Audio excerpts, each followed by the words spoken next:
Well, Kane, that was the most comfortable and professional performance I've seen from Eastleigh for quite some time. Brilliant from start to finish. They'd never gone to Barrow and got anything in the past. 3 league defeats and 1 defeat in the FA Cup, but it all changed and they did it in style.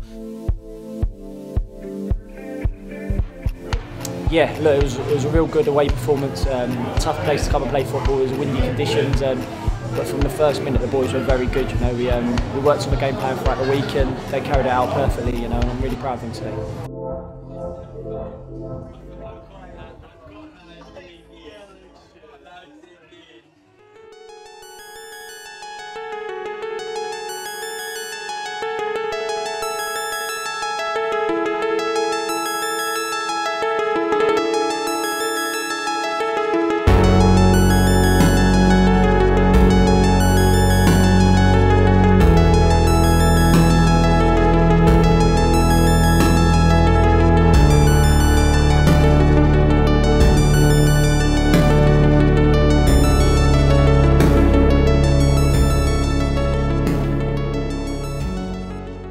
Perfect start to the Strevens era at Eastleigh, but this is only the beginning.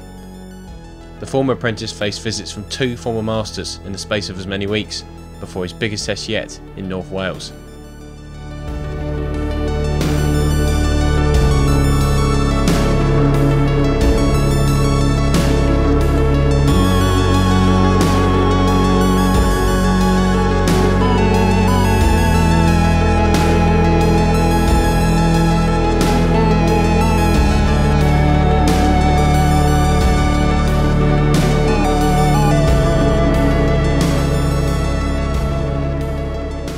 This is the story of non-league football.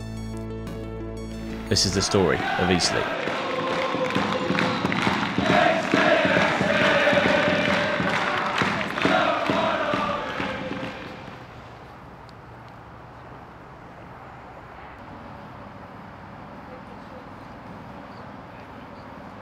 The weekend's win at Barrow was Eastleigh's first at a place they notoriously struggle at. A strong, disciplined and professional performance. Something which starts with the man in between the sticks. Matt Stryject signed for the Spitfires on loan from Solent in September, replacing the retiring Graham Stack. We were kind of put on the spot a little. We'd known in the summer that Graham Stack was looking to make his next move into coaching, and a couple of the opportunities he had didn't come about or weren't right for him at the time. And then an offer that was too good to be true came for him from Watford, and you know, us being the sort of club we are, we wanted to do right by him. You know, he'd done well for us, so we didn't want to stand in his way. So we let him go, but it did put us in a position where we weren't kind of prepared for that. We were straight away looking for a goalkeeper. You know, knew we had Ross as an option, but he was part of the coaching staff. So there's dialogue going back and forth, speaking to agents, people in the know and stuff like that. And then obviously Paul Reed and Stu and all the people up at Sunderland, it was lucky that we had their connection. You know, we had a good conversation with them, and they said we've got a real good goalie here that needs to play games. And there was a possibility touted that we might be able to bring Max in. And being a Sunderland fan myself, I known about Max. I knew what kind of keeper he was, and I also knew that potentially he was unlucky last year not to feature more when they were in the Championship, especially when they struggled in the keeper area. So yeah, having the opportunity to bring Max in, we were able to get a deal done. Paul Reed was a former defender at Eastleigh. Now he heads the academy at Sunderland and was influential behind the Max Stryject move. There was perhaps a little bit of nervousness from our point of view about how it would be perceived with the connection we have with Sunderland, and whether it would look like we were getting done favours. So we were quite clear that there was a loan, proper loan deal put in place. The money, everything was very transparent. You know, and we were also like, we haven't been wanting to go to Sunderland trying to get 3 or 4 players on loan and just be Sunderland reserve. So it was good to be able to bring Max in and basically via our link with Sunderland. So it was a little bit of out of left field. You know, if they wouldn't have been up at Sunderland, who knows if we'd have known about Max? We'd have probably known his name and stuff like that. But whether we would have took a chance on him, we're not sure. But we respected their opinion on him, and yeah, I think they give us the right opinion, and he turned out to be a real good goalie for us. A penalty save and a clean sheet in his first game made him an instant fan's favourite, with his performance at Barrow further improving his popularity. I think, I'm not doing to be too disrespectful to some of the goalies that I played with at Eastleigh. He's probably the best goalie I've seen play for Eastleigh Football Club. Certainly the early part of his loan spell, I thought he was excellent. He's a player that you can tell, and I think I'm right in saying he'll play a lot of league games. At what level I don't know, but I think he'll make a real good career for himself, and you could just tell from early doors that he had something about him. He had a bit of confidence, knew he was a good goalkeeper, and I think in that period, really kicked us on, and we was on a good run as well. We come into a team that was on a good run, and I think he helped with that as well himself. I expected him to be really good, and I think he probably far exceeded my expectations. I think he was fantastic, certainly in that first period. He took our team from potentially being a little shaky at the back and not looking all that strong defensively, and I think his introduction made all the difference. It made all us defenders maybe 2 inches taller, and everyone grew in confidence as a result, and you saw some of the saves he made out of this world, and it was his debut, wasn't it? He saved the penalty. Yeah. Can't ask for much more than that. For the man himself, the move was an enjoyable one. And with vital first team minutes now under his belt, Strider has certainly made the most of his time here at the Silver Lake. Yeah, it was really good time, and obviously it's about 3 weeks left.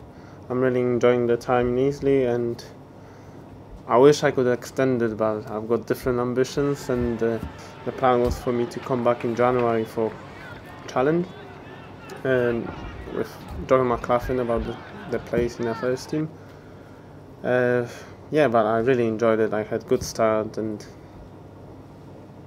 I might just say just I don't know how many games. I think I played 10 games. It was really good 10 games. With results going in the right direction, the mood is high amongst the squad, meaning Strider took little time to settle in. It's a really good bunch of lads in here, and what I might say, everyone is really welcome and welcoming, and they are really good lads. One player in particular really helped Strider settle in, defender Reedy Johnson. To be fair, he's a funny lad, and I knew a few French words, but I'm not going to say them because obviously it's a swear word. So when he said something in French, I said to him in French back, and he was like, "Do you speak French?" No. But straight away he liked me because I said something to him.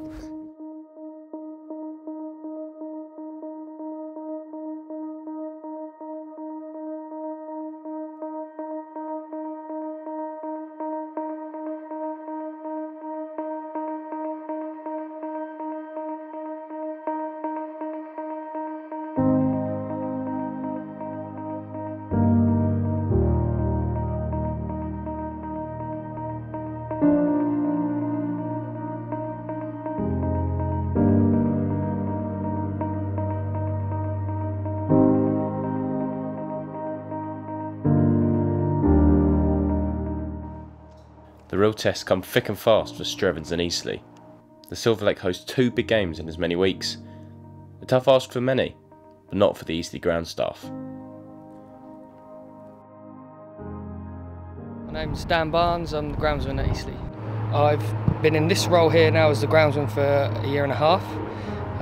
Previous to that I was doing various roles from events, bar managing and things like that. I've been involved with the club for many years now. Started off as a fan and then grew into the roles. Home match day will obviously be a clean up after the previous game, and then we're straight back on it on the Sunday or the Monday. So that'll be a clean up to clean any divots, scars, any mess that's left behind. And then we will divot the pitch, again repair any bits that need repairing.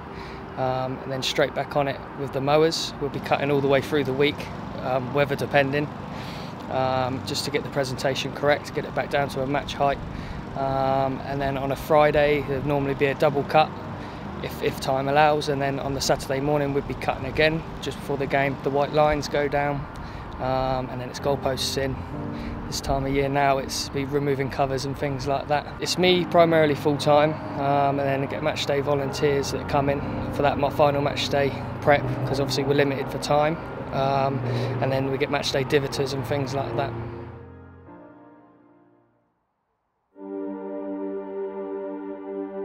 But also in the National League, at the other end of the table, Eastleigh, they were welcoming back Martin Allen, the former Spitfires boss, arrived at the Silver Lake Stadium as the manager of Chesterfield. It was a hard game, to be fair. Chesterfield had obviously been on a run where they hadn't won a lot of football games, but they also was unbeaten in quite a few matches as well, and it was up against Martin Allen coming back to the Silver Lake as well. So it was a tough game. Whyte scored early doors for us. Right-footed from Yates, doesn't beat the front man, goes to the back post, and a brilliant header at the back post from Alex Winter. got us off to a good start, but then to be fair to them, they grew into the game and got the equaliser. Side, he's into the Eastleigh 18-yard box, twisting, turning, lays it off to Jordan Hallam, who curls one past Max Striek, and Chesterfield are level 4 minutes before the break. And then second half, I thought we was the team that could have won it, but in all honesty, probably a draw was a fair result, and obviously Martin was probably more pleased than I was, but it was another one where we hadn't lost the game, so sort of took it and moved on.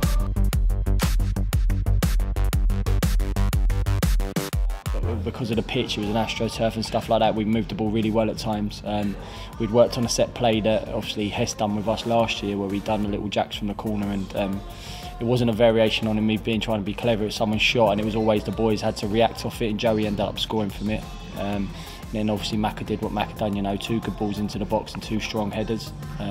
They got a goal late in the game, which was a bit disappointing from our point of view, but all in all it was a real good, strong away performance and a deserved 3 points.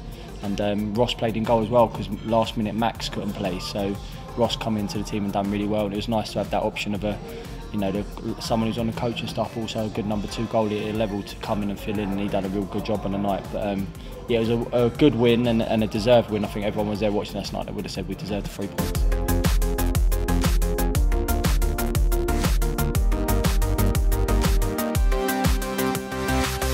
I had a great working relationship with Hess, and we put the group together, in the summer, the signings we did in the summer and the way we wanted the team to play, we worked on it together.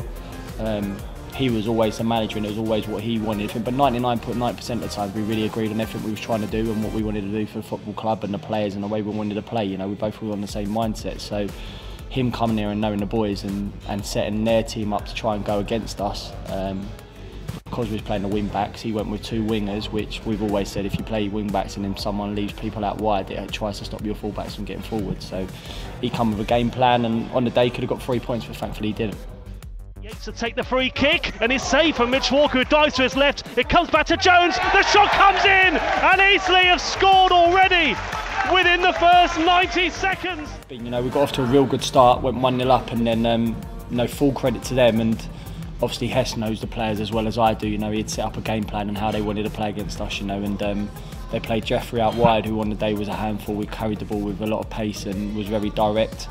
And they ended up going 2-1 ahead, and being completely honest, probably deserved to be 2-1 ahead. It's going to be a free kick to be taken for Joe Taylor, plays it short, it's a training ground move, Brundle plays it short, Reason shoots, and Jay Reason scores against his former club, just chipped it over Striek, the defence were nowhere to be seen.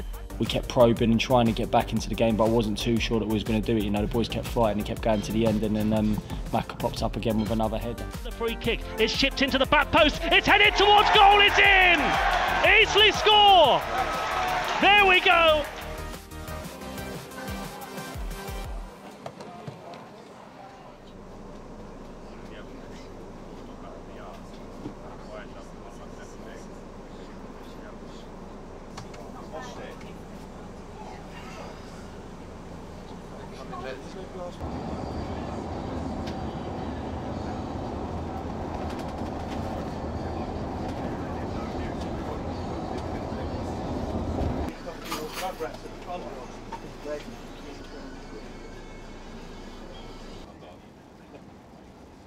Eastleigh are on their way to Wrexham for one of the toughest challenges yet under Strevens.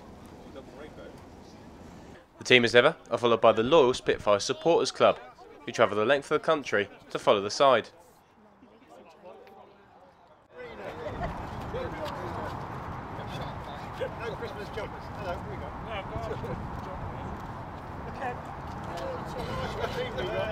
Oh, look, he's injured! Oh, no!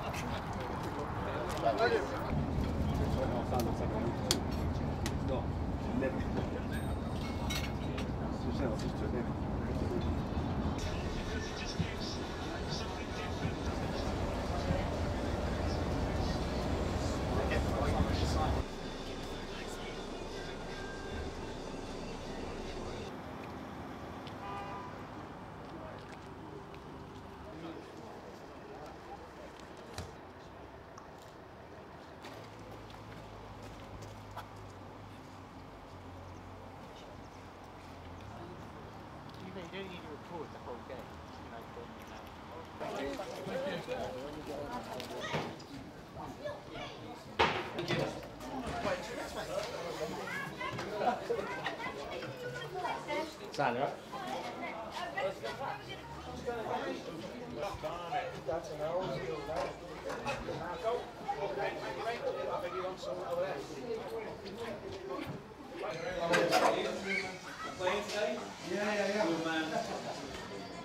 All right, lads.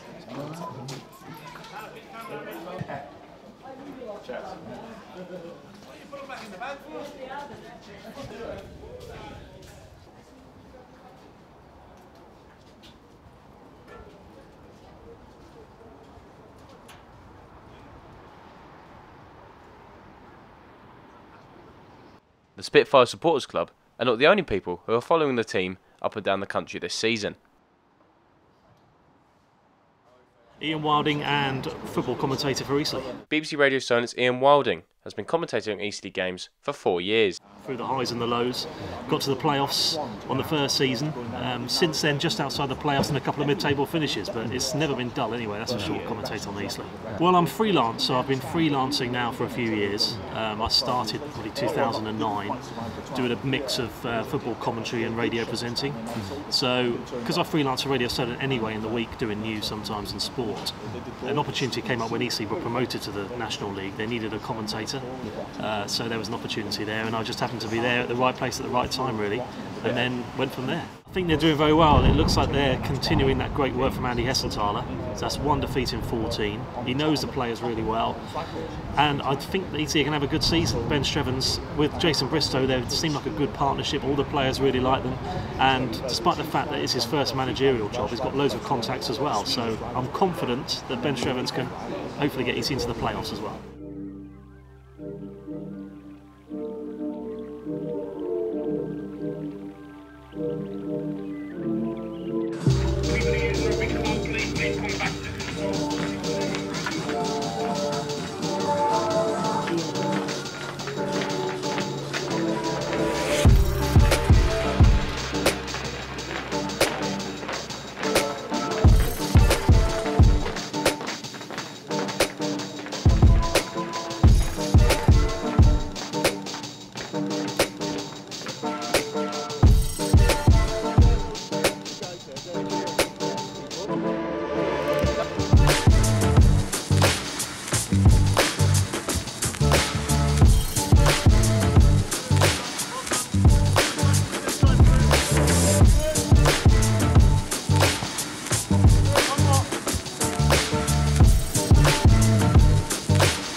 Before the game, assistant Jason Bristow illustrated the belief amongst the squad under the new management team.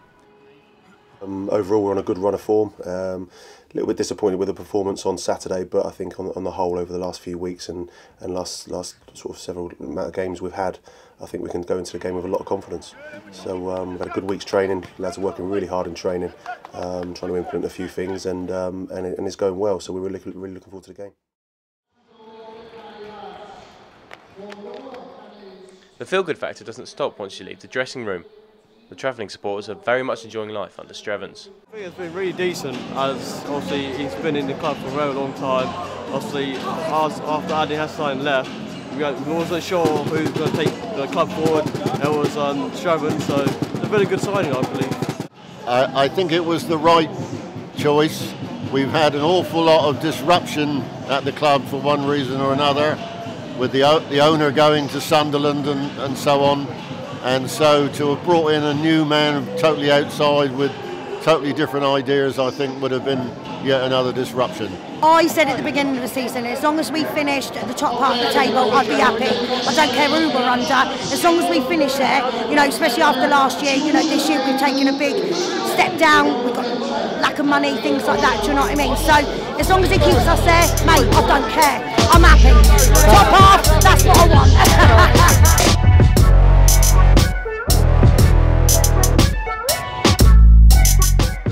Soon, it's time for kick-off.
Left edge of the penalty area, it's a deep ball into the box, and it goes in! It goes straight into the back of the net. It's an absolute fluke from James Jennings. It looked like it was sailing wide, but it went in off the post. It confused the Eastleigh goalkeeper. It's Wrexham 1, Eastleigh 0 inside the first 2 minutes.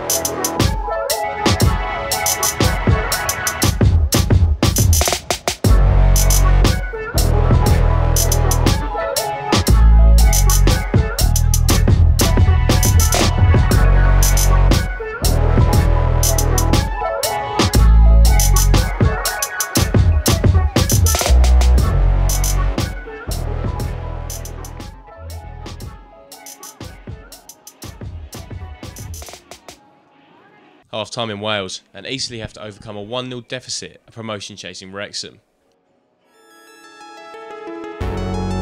Next time,